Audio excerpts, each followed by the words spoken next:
We wrote No Nonsense Grammar following on from No Nonsense Spelling, largely because we felt that there were some very similar issues for teachers with grammar, in fact, possibly more so than there were with spelling. So primarily, the level of challenge that teachers are presented with within the new national curriculum. So we have a new national curriculum, we have a lot more content in terms of grammar than we've had previously. The progression within that curriculum we felt was perhaps not as clear as it could be or as supportive as it could be. And we also have now some quite challenging new SATs in year 2 and year 6, which are presenting teachers with, quite a few concerns. We knew, as a result of our work with teachers over many years, that subject knowledge in grammar for teachers is a huge issue. Many teachers have got very limited previous experience of being taught grammar explicitly, and they've picked bits and pieces up and have sort of gradually managed to keep up with the curriculum. But I think now the accountability and the expectation has cranked up so far that really teachers do need to know it and know it properly. And we know that in just about every school in the country, there are several teachers who feel quite wobbly about that. I think another thing that's important to say is that, again, we have a very clear approach to the teaching of grammar. We're very influenced by the work of Deborah Myhill, who fantastically wrote the foreword for us for No Nonsense Grammar. So the pedagogy of teaching grammar is important to us as well. And what we find when we're working with teachers is sometimes, even where teachers do have reasonably good subject knowledge, sometimes they can struggle to think about how to apply that into interesting, engaging, purposeful classroom activities. And there's a temptation, if you're not careful, to sort of pull back to some really quite dull worksheets and exercises that look like the test. As Deborah Myhill has identified in her work, we need grammar teaching to do more than just teach children to pass a test. Grammar teaching is about helping children to, build a repertoire of possibilities in their writing. So that teaching needs to be in context. It needs to be through talk, it needs to be through playing with language, it needs to be based on strong models of texts that children can pattern and replicate. So we wanted very much to link supporting that subject knowledge with a very clear pedagogy that is about more than passing a SATs test and being able to underline the verb. Well, this morning we are going to have another go at telling the story of Augustus and his smile, all right? And when we're going through it now, I want you to think about all those fantastic verbs that they use all the way through the story to tell us what Augustus did, because he was so busy. What was he doing all the way through the story? What was he doing, Isla? Looking for a smile. He was looking for his smile. So shall we tell the story first of all, remind ourselves, and we'll see after that how many verbs we can find. Okay, all right, let's tell the story together. You ready? Hands ready? Eyes ready? Off we go. Augustus the tiger was sad, full stop. He couldn't find his smile, full stop. So he did a huge tigery stretch and set off to find it, full stop. First he crept under a cluster of bushes, full stop. He found a tiny, shiny beetle, but he couldn't see his smile. Full stop. We felt that No Nonsense Spelling has been very well received and was very popular with teachers. And I think part of that is the fact that it's a very flexible approach. So we wanted No Nonsense Grammar to be the same. It's about giving teachers enough that they can go into their teaching well prepared, well supported, with lots of ideas, but really making it clear and encouraging teachers to adapt what they're given, to be flexible with what we're offering, to make sure that it meets the needs of their children. We want them to be able to try things out, like Rowena has done, and then apply it in a situation with texts they're using, teaching sequences they're using to make it really purposeful for their children at that moment in time to meet the needs of that group of children. As I mentioned before, we feel that the progression in the national curriculum is not terribly clear. It's very explicit about what children have to know and what they have to understand, but that progression through year groups, you sort of dig around to find it really. So the first thing that we did, again similar to no nonsense spelling with the pathways, is we have organised the curriculum into strands. So we've identified 6 strands that run through the curriculum, and within each of those strands we've identified what progression looks like. So the strands are the heart of the document really. We've written an introduction that really clearly explains how to use the book and what the approach to teaching grammar is. So that's the first thing that teachers will get. Then we start to look at the strands in more detail. Within each strand, we've supported subject knowledge. So the first strand, for example, is around constructing sentences. So the first thing that teachers will get is a fairly succinct but clear little bit of subject knowledge. So you can keep going back to that, you can read it, you can check it, you can go back and make sure that you really know what the underpinning subject knowledge is for that particular strand. We've then developed what we're calling progression charts for each of the strands. Now the progression charts are a really important sort of go-to check really, because we've included within that all of the statutory parts from the national curriculum by year group, including the terminology that children need to be able to use and understand. So at a glance, you can see what the national curriculum objectives are for the whole strand. And it's really important that all teachers have the whole strand, because you might need to be going back and doing a bit of catch up, or you may have some children who need to move on and consolidate. So we've got the progression there. Within the progression charts, we've also tried to add extra information because the national curriculum's a bit skimpy, really. So we've identified what we call tricky bits. So when you're teaching this particular bit in year 1, what might trip you up? What might the children find difficult? What might you need to be prepared for? What might come up that you haven't anticipated? We've also identified what we call preparation and consolidation. So thinking about what are the sorts of things that children need to know, understand, be confident with before you start teaching that bit of subject knowledge. And then the last bit we've identified there is what it might look like to be going beyond or going at greater depth. We're not suggesting that teachers move on to the next year group because that wouldn't be appropriate within this curriculum, but we are giving ideas of how you can sort of extend and challenge and deepen children's subject knowledge at that level.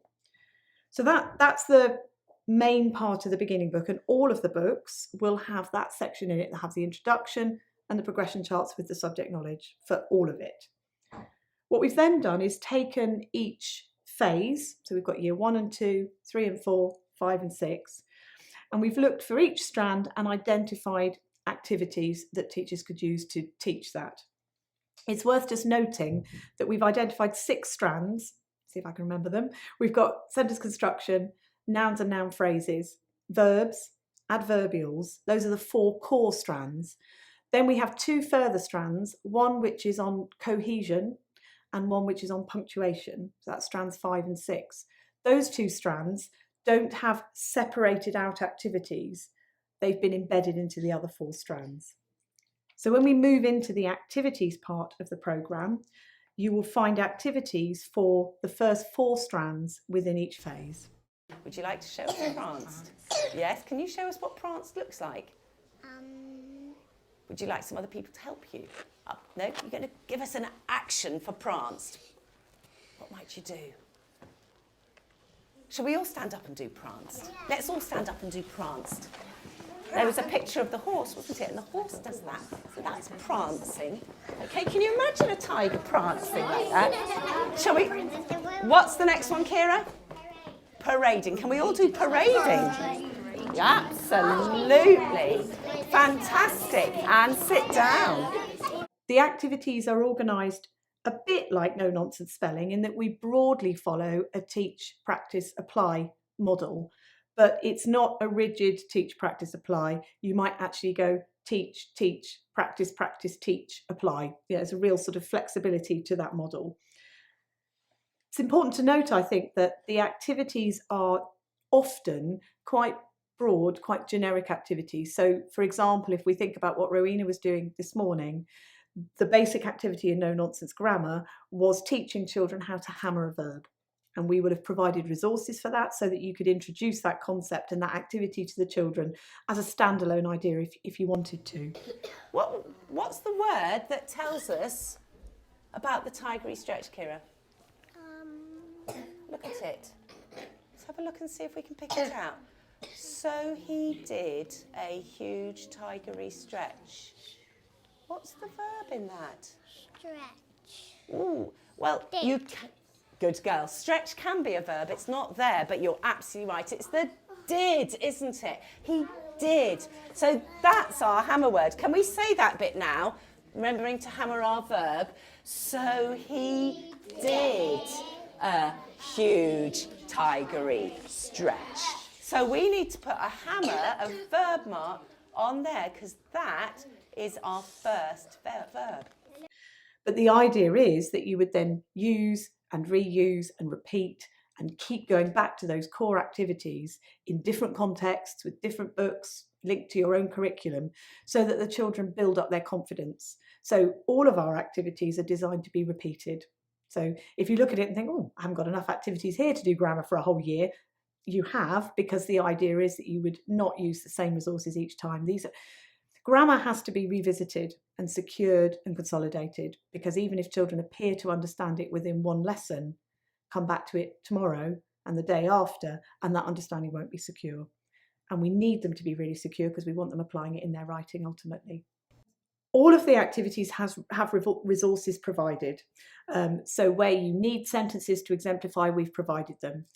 We've used whole texts in many cases as well, and the whole texts that we've used from Raintree are available as PDFs on the memory stick. So there are some core texts that you can look at as whole texts. That's really important because in thinking about our pedagogy again, we don't really want teachers just using a sentence here and a sentence here and an extract here and an extract there. It's important that children see that language being used in the context of a whole text. So there are a certain number of texts that you'll find that you can use the whole text in a PDF form. The other resource I just want to mention there that's really important, as Rowena demonstrated this morning, is the Sentence Toolkit. Sentence Toolkit has been around for a while. It's a resource we wrote several years ago and stands alone, but we've also packaged it within No Nonsense Grammar as an integral part of the programme. I think Rowena demonstrated this morning beautifully how teaching grammar with the Sentence Toolkit is really, going to enrich what you're doing. I'm not going to find something if I'm not doing it, am I? I've got to go off and do it to find it. So he set off. So look how many verbs we've actually got. 3. Can we say that sentence now with our hammering our verbs? Are you ready? So he did a huge tigery stretch and set off to find it. Full stop. It's not a resource that goes with a particular activity or not. It's a resource you use alongside all your grammar teaching. So we've linked that into all of our activities. And I think it was really nice to see this morning as well how Rowena's using the Sentence Toolkit and the work she's been doing with No Nonsense Grammar as part of her working wall. So you can see that that's just a day in, day out part of her practice, and the children are really, really confident with that. In addition to the specific resources for the activities, we've also provided for each phase an example of a teaching sequence. Again, using one of the Raintree texts, and you've got the whole text so that you can just teach that teaching sequence if you wish. And we've done that to illustrate how the sorts of activities that we've written that could stand alone also need to be embedded within a teaching sequence. So those teaching sequences are, you can teach them across a whole unit of 3 to 4 weeks, but there's some very detailed grammar work in there, and hopefully teachers will be able to see how those grammar activities link to the standalone activities that precede them. So hopefully teachers will find that useful as well. The last really important part of the No Nonsense Grammar resource is the assessment section. We do lots of assessment of grammar through assessing children's application in writing, But I think it's really important with the current curriculum and the expectations at the end of key stages that teachers are also assessing children's understanding. And before we could write this resource, we felt that we needed to break the national curriculum objectives down.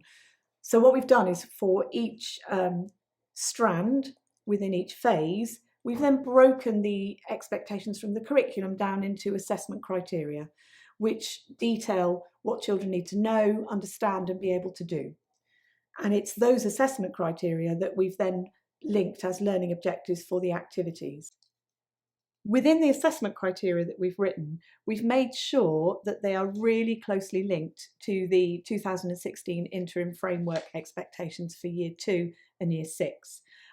So teachers can be really confident that those statutory expectations for their teacher assessment are absolutely embedded in those assessment criteria. So they'll be able to assess those expectations together with other areas that will be feeding into children's knowledge and understanding, and actually will enable them to assess the whole breadth of the curriculum.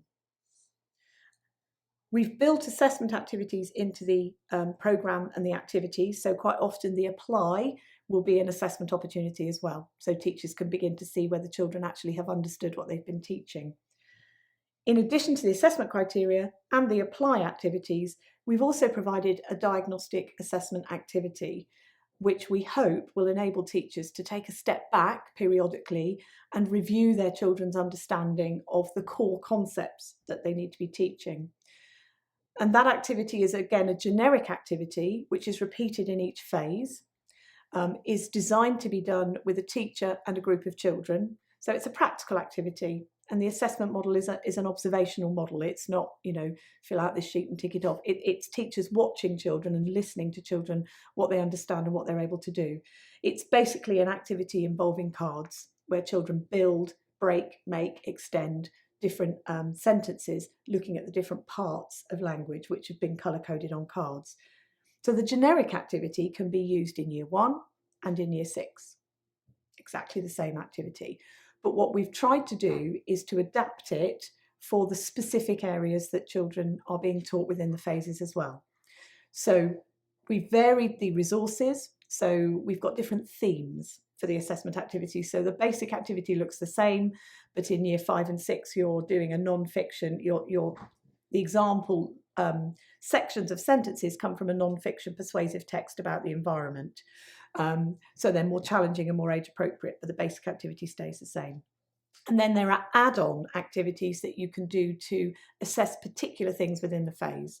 So we've identified particular ways you could adapt and vary that assessment activity to focus on core areas that you've been teaching. So hopefully that will be a resource again that teachers can try, use, adapt, and really make sure that they're digging deeper and checking children's understanding, because the national curriculum is all about understanding.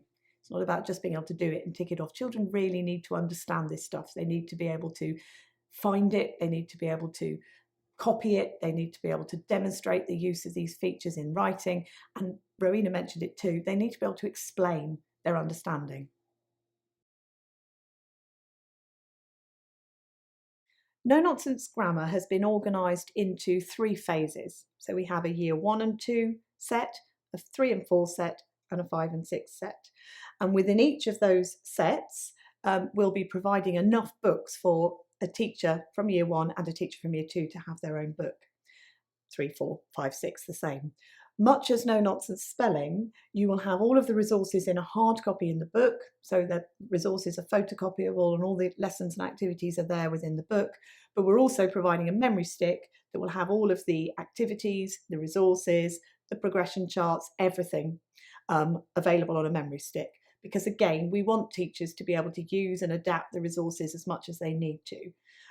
We decided to go for Year 1, 2, 3, 4, 5, 6, even though the grammar is actually identified by year group, because it's really important that teachers are able to think about the concepts across the 2 years and are able to go back and to go forwards and get that real sense of what progression looks like within each phase.